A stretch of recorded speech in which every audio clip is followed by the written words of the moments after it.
Need more help or just want to show your support? Then head over to my Patreon and join my team, where you can get exclusive content like ebooks and bonus plays, as well as early access to my vids and more. Link in the description below. Welcome back, YouTubers and Madden fans. This is MADDENMONEYSHOT, bringing you another Madden 19 update. What are we looking at right here? We're looking at the attributes list that can be found on Madden 19's official EA website.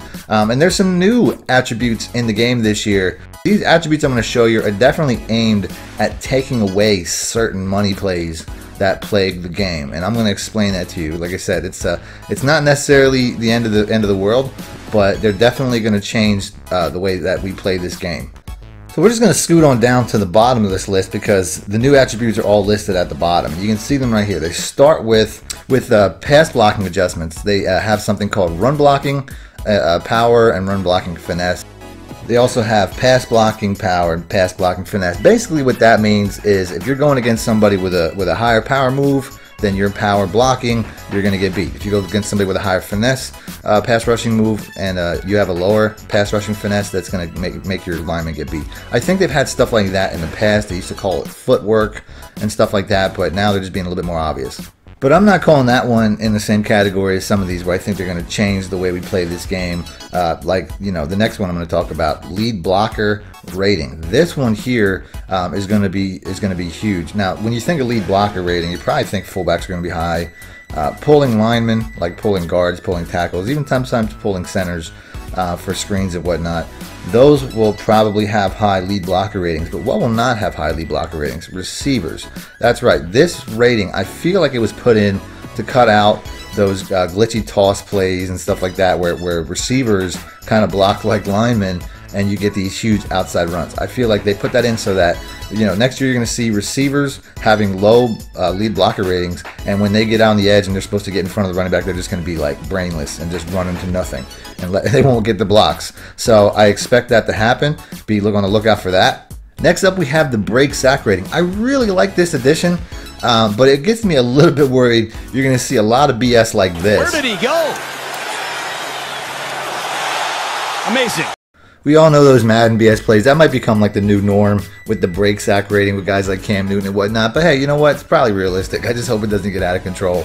Other than that, we have the throw under pressure rating. That one there, obviously, if you don't have a high throw under pressure rating and somebody's in your area, you're going to start lofting balls, and that might get annoying. But at the same time, we'll see how that works out. That might be realistic too. But if you don't have a great quarterback and you're just constantly throwing picks because you have a low throw under pressure rating, it used to be if you didn't set your feet, and I'm hoping it's still like that. But you used to be able to, you know, under pressure, if you set your feet, you still kind of got away. Next up, these are the big ones here: short route running, mid route running, and deep route running. Now, EA in the past has been pretty upfront with the fact that route running really only has to do with man coverage.